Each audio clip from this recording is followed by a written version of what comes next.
پچھلی کلاس میں ہم نے پڑھا کہ لام بھی موٹا ہوتا ہے اور را بھی موٹی ہوتی ہے، اور لام صرف لفظ اللہ کا موٹا ہوتا ہے، ٹھیک ہے، لفظ اللہ کے علاوہ کوئی لام موٹا نہیں ہوتا جی، صرف لفظ اللہ اور اللہم، ٹھیک ہے۔ تو یہ بھی تب ہوتا ہے جب اس سے پہلے زبریاں پیش آ جائے، ٹھیک ہے، اور اگر اس سے پہلے زیر آ جائے تو پھر یہ باریک ہو جاتا ہے۔ را کی موٹے ہونے کی ہم نے 12 حالتیں پڑھی، ٹھیک ہے جی، اور باریک ہونے کی 7 حالتیں پڑھی، ٹھیک ہے، اور مختلف فی کا اصول آپ کے سامنے رکھا۔ آج ہم میم کے قواعد آپ کے سامنے رکھتے ہیں۔ سب سے پہلے میم ساکن کے اور میم مشدد کے، یعنی اگر آپ صفات عارضہ میں دیکھیں تو تفخیم و ترکیب کے بعد کیا ہے؟ ادغام، ادغام کے بعد اقلاب کے بعد اظہار کے بعد اخفاء۔ یہ ساری چیزوں کا تعلق میم کے ساتھ بھی ہے اور نون کے ساتھ بھی ہے، ٹھیک ہے، غنہ زمانی۔ ان سب تمام چیزوں کا تعلق میم کے ساتھ بھی ہے اور نون کے ساتھ بھی ہے، سوائے اقلاب کے۔ اقلاب صرف نون کے ساتھ ہے، میم کے ساتھ نہیں ہے، ٹھیک ہے۔ اچھا، سب سے پہلے ہے ادغام۔ سب سے پہلے کیا ہے؟ ادغام۔ ادغام کی طرف دیکھیے، ادغام کا معنی کیا ہے؟ داخل کرنا۔ ادغام کا معنی کیا ہے؟ ادخال۔ ادغام کا معنی کیا ہے؟ ادخال، ٹھیک ہے، ادخال داخل کرنا، ایک حرف کو دوسرے حرف میں کیا کرنا؟ داخل کرنا۔ یہ سب سے پہلے میم میں دیکھ لیتے ہیں، ٹھیک ہے جی۔ میم ساکن ہو، ٹھیک ہے، اور اس کے بعد میم مشدد آ جائے۔ میم ساکن کے بعد میم متحرک، میم ساکن کے بعد میم متحرک آ جائے تو ان دونوں میموں کا آپس میں کیا ہو جاتا ہے؟ ادغام، ٹھیک ہے، ان دونوں میموں کا آپس میں ادغام ہو جاتا ہے۔ یہ میم ساکن کے ادغام کا قاعدہ ہے، میم ساکن کے ادغام کا قاعدہ ہے، ٹھیک ہے۔ علیہم صاد، علیہم، ٹھیک ہے۔ اب علیہم کی پہلی میم کیا ہے؟ ساکن، پہلی میم کیا ہے؟ اور دوسری متحرک، اور دوسری کیا ہے؟ متحرک ہے، تو پہلی کا دوسری میں کیا ہو گیا؟ ادغام۔ انتم مدہنون، ٹھیک ہے، انتم میم ساکن ہے لیدا، اور آگے مدہنون کی میم متحرک ہے، مدہنون کی میم متحرک ہے، تو دیکھا ہم نے پہلی میم ساکن دوسری متحرک، دونوں کا آپس میں کیا کر دیا؟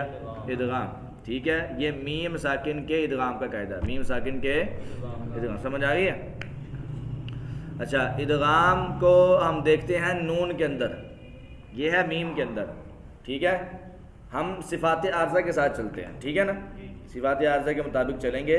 سب سے پہلی صفات عارضہ میں سے ہم نے صفت پڑھی تفخیم اور پھر ترقیق، ایسے ہی ہے، تفخیم اور ترقیق۔ اس کے بعد تفخیم و ترقیق کے بعد تیسرا نمبر آتا ہے ادغام کا۔ تیسرا نمبر کس کا آتا ہے؟ ادغام کا۔ تو ادغام ہم نے میم ساکن میں بھی پڑھ لیا، اور اب نون ساکن کا ادغام پڑھتے ہیں، ٹھیک ہے۔ میم ساکن کا ادغام کیا ہوتا ہے؟ میم ساکن کے بعد میم متحرک آ رہے تو ادغام ہے، اور میم مشدد میں غنہ ضروری ہے، جہاں بھی میم مشدد آئے گی اس میں غنہ ضروری ہے۔ اچھا، غنہ زمانی بھی آ گیا، ٹھیک ہے۔ اچھا، غنہ زمانی،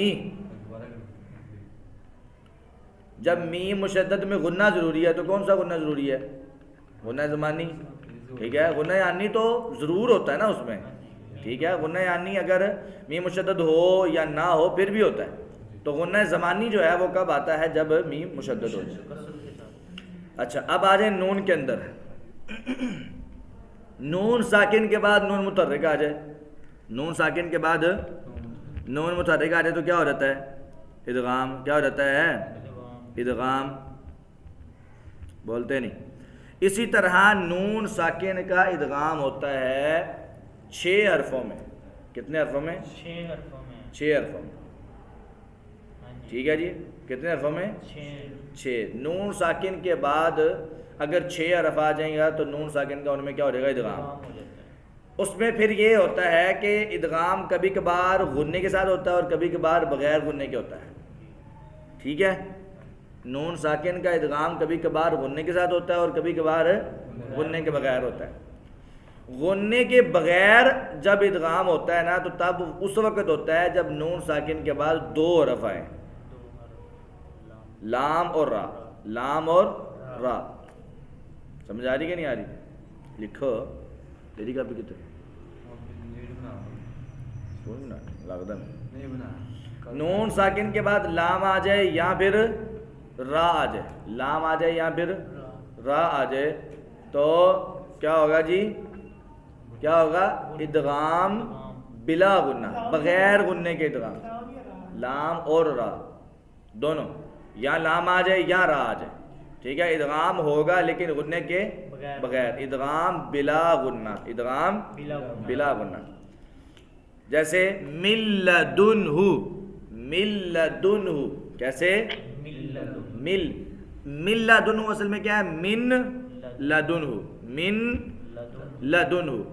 اب من علیحدہ ہے, لدنہ علیحدہ ہے. تو جب ہم نے دیکھا کہ نون ساکن کے بعد کیا آ گیا ہے؟ لام. نون ساکن کے بعد کیا آ گیا ہے؟ لام. تو ہم اب اس کا ہم نے آپس میں ادغام کر دیا تو کیا ہو گیا؟ من لدنہ, من لدنہ. لیکن اس میں غنہ نہیں ہوگا, اس میں غنہ نہیں ہوگا. اسی طرح من ربک, کیا لفظ ہے؟ من ربک. اصل میں کیا ہے؟ من ربک, من علیحدہ, ربک علیحدہ. لیکن جہاں پہ بھی نون ساکن کے بعد را آئے گا تو نون ساکن کا را میں کیا ہو جائے گا؟ ادغام. کیا ہو جائے گا؟ ادغام. اچھا یہ بات اب سمجھ آ گئی, کلیئر ہو گئی کہ نون ساکن کے بعد دو حرف آئیں گے نا, لام اور را. ادغام ضروری ہے لیکن غنہ نہیں ہوگا, ادغام ضروری ہے لیکن غنہ نہیں ہوگا. کلیئر ہے بات؟ اسی طرح اگر لام کے علاوہ را کے علاوہ چار حرف آ جاتے ہیں, کتنے؟ چار. یا واو میم اور نون, یا واو میم اور نون کا تو ہم پہلے پڑھ لیا نا کہ نون ساکن کے بعد نون متحرک آ گیا تو ادغام, ٹھیک ہے. یا واو میم نون, یہ چار حرف اگر آ جاتے ہیں ادغام بھی ضروری ہے, غنہ بھی ضروری ہے. نہیں سمجھے بات؟ نون ساکن کے بعد یا آ گئی, ادغام اور غنہ. نون ساکن کے بعد واو ہو گیا, ادغام اور غنہ. نون ساکن کے بعد میم آ گئی, ادغام اور غنہ. نہیں سمجھے بات؟ بولو, سمجھ آ گئی لگ رہا. اچھا, من یؤمن, من یؤمن. اب من علیحدہ ہے اور یؤمن علیحدہ ہے, لیکن ہم نے دیکھا کہ من کے نون کے بعد کیا آ رہا ہے؟ یا. تو یا جب آئے گی نون ساکن کے بعد تو کیا ہو جائے گا؟ ادغام اور غنہ, ادغام اور غنہ. تو کیسے پڑھا جائے گا؟ من یؤمن, پڑھو, ساتھ غنہ بھی ہوگا, ٹھیک ہے. اسی طرح نون ساکن کے بعد واو کی مثال, میو والن, میو والن. اصل میں کیا تھا؟ من والن, من علیحدہ اور والن علیحدہ. لیکن جب ہم نے دیکھا کہ نون ساکن کے بعد واو آ گیا ہے تو قاعدے کے مطابق نون کا واو میں کیا کر دیا؟ ادغام بھی غنہ بھی, ادغام بھی غنہ بھی. میو والن. نہیں سمجھے بات؟ اچھا, آگے نون ساکن کے بعد اگر میم آ جائے تو تب بھی ادغام بھی اور غنہ بھی, ادغام بھی اور غنہ بھی.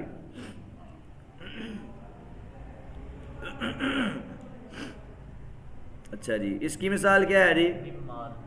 مم مالن. ہاں جی بالکل ٹھیک ہے, مم مالن. تو اصل میں کیا تھا؟ من مالن. اصل میں کیا تھا؟ من اور مالن. تو جب نون ساکن کے بعد میم آ گیا تو اس کا کیا ہوگا آپس میں؟ ادغام بھی اور غنہ بھی, ادغام بھی اور غنہ بھی, ٹھیک ہے.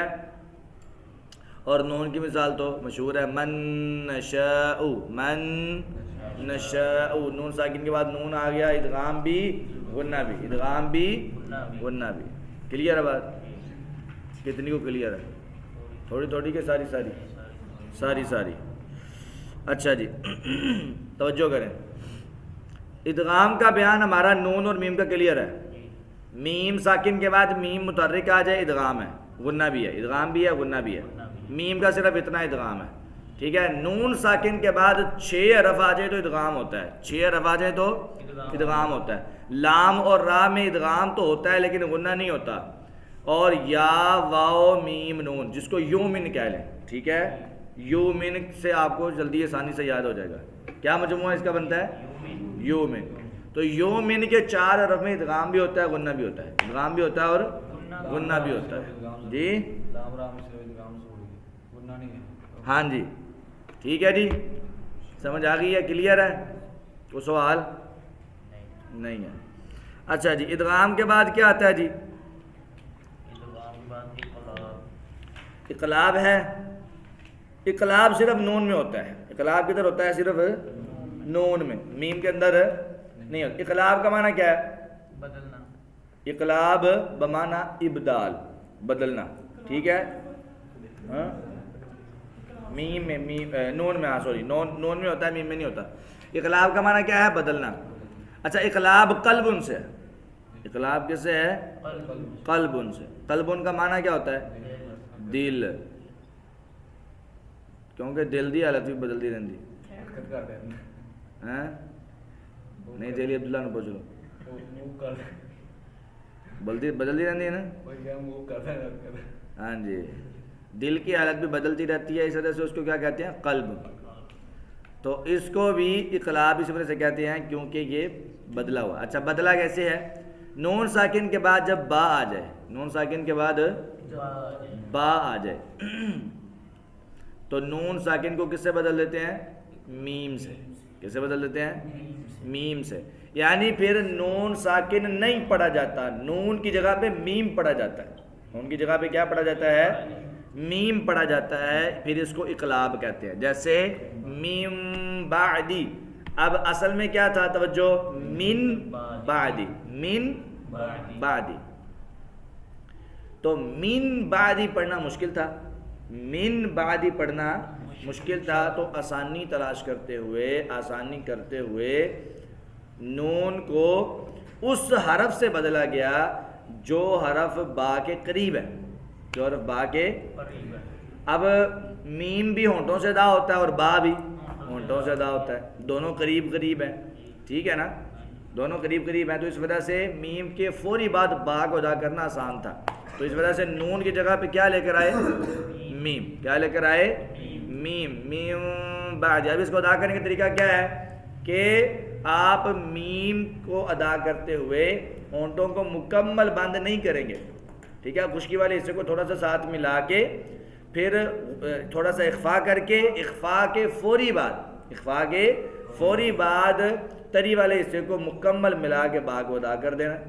میم بعدی، میم بعدی، پڑھو۔ ایک ہے میم، میم نہیں کرنا، میم پڑھنی ہے آپ، میم میم اس طرح، میم بعدی، سمجھ آ گئی ہے؟ اس کو کیا کہتے ہیں؟ اقلاب۔ کیا کہتے ہیں؟ اور جو اس میں اخفا ہو رہا ہے اس کو اخفاء شفوی کہتے ہیں۔ کیا کہتے ہیں؟ شفوی۔ شفوی کیوں کہتے ہیں؟ شفتان سے ہے، ایسا اخفا جو شفتان سے ہے اس کو شفوی کہتے ہیں۔ نہیں سمجھ آئی؟ بولو یار، اخفاء شفوی، کیا نام ہے اس کا؟ اخفاء شفوی۔ اقلاب بھی کلیئر ہے؟ نون ساکن کے بعد با آ جائے، نون کو میم سے بدل دینا، نون کو میم سے بدل دینا، اخفاء سے ادا کرنا ہے، اقلاب ہے، کلیئر ہے؟ اقلاب کے بعد کیا ہے؟ اخفاء ہے، اظہار ہے۔ اظہار کو آپ، اظہار سے پہلے اخفاء کو دیکھ لیتے ہیں، پھر اظہار سمجھ آ جائے گا۔ اخفاء کے اوپر آ جائے۔ اخفاء کا معنی تھا چھپانا۔ اخفاء کا معنی کیا ہوتا ہے؟ چھپانا، یعنی نون کی آواز کو چھپا کے پڑھنا، نون کی آواز کو چھپا کے پڑھنا، ادا کرنا۔ اچھا، اخفاء نون میں بھی ہوتا ہے، میم میں بھی ہوتا ہے۔ اخفاء نون میں بھی ہوتا ہے، میم میں بھی ہوتا ہے۔ نہیں سمجھ آئی بات؟ اچھا، میم والا جو ابھی ہم نے پڑھا ہے کہ میم کے بعد با آ جائے، میم ساکن کے بعد با آ جائے، ٹھیک ہے؟ اقلاب کے اندر بھی اسی وجہ سے اخفاء ہوا ہے کہ میم ساکن کے بعد کیا آ گیا؟ با۔ میم ساکن کے بعد کیا آ گیا؟ با۔ تو اس وجہ سے اس کے اندر کیا ہوا ہے؟ بولو، اخفاء ہوا ہے۔ کیا ہوا ہے؟ اخفاء، جس کو اخفاء شفوی کہتے ہیں، جس کو اخفاء شفوی کہتے ہیں، ٹھیک ہے؟ تو میم ساکن کے بعد اگر با آ جائے تو اس کے اندر کیا ہوگا؟ اخفاء ہوگا، اخفاء شفوی، ٹھیک ہے؟ اور نون ساکن کا اخفاء کیا ہے؟ نون ساکن کا اخفاء جو ہے وہ یہ ہے کہ نون ساکن کے بعد اگر یرملون یعنی یومن کے 4 حروف اور لام اور را آ جائیں تو ادغام ہوتا ہے، ٹھیک ہے. اور اگر حروف ہلکی آ جائیں تو اظہار ہوتا ہے. نون ساکن کے بعد اگر حروف ہلکی آ جائیں تو اظہار ہوتا ہے، اور اگر با آ جائے تو اقلاب ہوتا ہے. با آ جائے تو اقلاب ہوتا ہے. ان حروف کے علاوہ باقی جتنے بھی حرف آ جائیں، باقی جتنے بھی آ جائیں 15 بعد چکے نا گنا اپا، باقی جتنے بھی حروف آ جائیں تو کیا ہوگا؟ اخفا. کیا ہوگا؟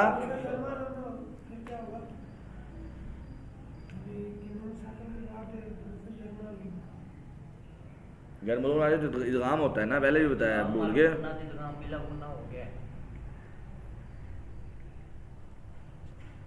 لہذا نہیں سمجھ آئی. کیوں بھائی؟ نہیں سمجھ آئی؟ آ گئی ہے، آئی سی چلی گئی. چلو توجہ کرو، یہ میں نے آسان لفظوں میں آپ کو سمجھایا، توجہ کریں ذرا کہ اس میں آپ کو نون ساکن کے چاروں قاعدے سمجھ آ جائیں گے. سب سے پہلے آپ نے دیکھنا ادغام. نون ساکن کے بعد اگر 6 حرف آ جائیں، یا را میم لام واو اور نون، گنو ذرا سارے کتنے ہو گئے؟ 6. یہ 6 آ جائیں تو ادغام ہوئے گا، ٹھیک ہے. آگے آ جاؤ. ادغام تو بعد اظہار. اظہار کے بھی کتنے ہیں جی؟ 6. حروف ہلکی کتنے ہیں؟ 6. حمزہ، ہا، عین، ہا، غین، خا. اچھا 6 حرف نون ساکن کے بعد آ جائے تو کیا ہوتا ہے؟ اظہار. کیا ہوتا ہے؟ اظہار. یعنی اس کو آپ نے ادغام بھی نہیں کرنا، غنہ بھی نہیں کرنا، اخفا بھی نہیں کرنا، نون ساکن کو ظاہر کر کے پڑھنا. نون ساکن کو ظاہر کر کے پڑھنا ہے. تو یہ 6 حروف آ جائیں تو نون ساکن کے بعد اظہار ہوتا ہے، پچھلے 6 آ جائیں تو ادغام ہوتا ہے. 6 اور 6 12. 6 اور 6 12. آ جائے آپ اقلاب کے اوپر. نون ساکن کے بعد با آ جائے تو کیا ہوتا ہے؟ اقلاب. کیا ہوتا ہے؟ اقلاب. کیا ہوتا ہے؟ اقلاب. تو یہ کتنے ہو گئے؟ 13. کتنے ہو گئے؟ 13. ادغام بھی ہو گیا، اظہار بھی ہو گیا، اور اقلاب بھی ہو گیا. اور آگے ہے اخفا. آگے کیا ہے؟ اخفا. تو اخفا کے کتنے باقی حروف کتنے بچے؟ 16. کتنے بچے؟ 16. تو الف کو آپ نکال دیں، کیونکہ الف جب نون ساکن کے بعد آتا ہے تو پڑھے نہیں جاتا. نون ساکن کے بعد الف آئے گا تو پڑھے نہیں جائے گا جب تک اس کے اوپر حرکت نہیں آئے گی. جب حرکت آئے گی تو وہ حمزہ بن جائے گا. جب حرکت آئے گی تو وہ الف کے اوپر جب حرکت آئے تو وہ کیا بن جاتا ہے؟ حمزہ. تو حرکت کے بغیر وہ حمزہ نہیں ہوتا بلکہ کیا ہوتا ہے؟ الف. تو وہ پڑھے نہیں جاتا. نون ساکن کے بعد الف پڑھے نہیں جاتا. پھر باقی کتنے بچ گئے؟ 15. تو 15 حروف نون ساکن کے بعد آ جائیں تو کیا ہو جائے گا؟ اخفا. کیا ہو جائے گا؟ نون چنگے رہے جے راضی جے. چلو جی، نون ساکن کا بیان آپ کا کلیئر ہے. نون ساکن کا بیان آپ کا کلیئر ہے. میم کا ایک قاعدہ رہ گیا اخفا کا. ہاں جی، میم کا اخفا کا قاعدہ رہ گیا. کیا ہو گیا؟ اظہار رہ گیا میم کا. میم کے کتنے قاعدے ہو گئے ہیں؟ ادغام بھی ہو گیا اور اخفا بھی ہو گیا اور اظہار رہ گیا. بس میم کے اندر صرف 3 قاعدے ہیں. میم کے اندر صرف 3 قاعدے ہیں، اظہار، اخفا اور ادغام. ٹھیک ہے، اخفا اور ادغام ہو گیا، اظہار رہ گیا. تو میم ساکن کے بعد اگر با آ جائے تو اخفا ہوتا ہے. ٹھیک ہے بولو. میم ساکن کے بعد اگر میم مشدد آ جائے تو ادغام ہوتا ہے. میم متحرک آ جائے، سوری پتہ نہیں کی ہوتا ہے تاجین تو وینا تو بھول جانا. میم ساکن کے بعد میم متحرک آ جائے تو کیا ہوتا ہے؟ ادغام. کیا ہوتا ہے؟ ادغام. میم ساکن کے بعد اگر با آ جائے تو کیا ہوتا ہے؟ اخفا. کیا ہوتا ہے؟ اخفا. ان دونوں کے علاوہ کوئی بھی حرف آ جائے میم ساکن کے بعد تو کیا ہوتا ہے؟ اظہار ہوتا ہے. کیا ہوتا ہے؟ آسان ہے. میم ساکن کے بعد ان 2 حرفوں کے علاوہ کوئی بھی حرف آ جائے تو کیا ہوگا؟ اظہار ہوگا. فیکم رسولا. فیکم رسولا. اب میم ساکن بھی ہے، آگے را آ رہی ہے، تو یہاں پہ کیا ہوگا؟ اظہار ہوگا. یہاں پہ کیا ہوگا؟ اظہار ہوگا. جہاں بھی میم ساکن آئے نا اس کے بعد آپ نے دیکھنا ہے یہاں پہ آگے کون سا حرف ہے. اگر تو با ہے تو آپ نے کیا کر دینا ہے؟ اخفا. کیا کر دینا ہے؟ اگر آگے میم متحرک ہے تو آپ نے کیا کر دینا ہے؟ ادغام. کیا کر دینا ہے؟ اگر ان دونوں میں سے کوئی نہیں ہے تو آپ نے اظہار کر دینا. کیا کر دینا ہے؟ اظہار کر دینا. بولو سمجھ آئی؟ بولو نہیں سمجھ آ رہی؟ انڈرسٹینڈ کہ بار اسٹینڈ؟ لگتا کوئی بھی نہیں اسٹینڈ. چلو بہرحال لگتا ہے بات سمجھ آ گئی ہے. امید ہے انشاءاللہ سمجھ آ گئی ہوگی. جی سمجھ نہیں آئی گل. اونچی بات سے اونچی بات سے. بسم اللہ الرحمن الرحیم. لا اقسم بیوم القیامہ ولا اقسم بالنفس. مد کرنی ہے دوبارہ پڑھیں اونچی بات سے آواز آئے. ولا اقسم بالنفس اللوامہ ایحسب الانسان ان لن نجمع عظامہ بلا قادرین علی ان نسوی بنانہ. نسویہ نہیں کرنا. نسوی بنانہ. بل يريد الإنسان ليفجر أمامه يسأل أيان يوم القيامة فإذا برق البصر وخسف القمر وجمع الشمس والقمر يقول الإنسان يومئذ أين المفر كلا لا وزر إلى ربك يومئذ المستقر ينبأ الإنسان يومئذ بما قدم وأخر بل الإنسان على نفسه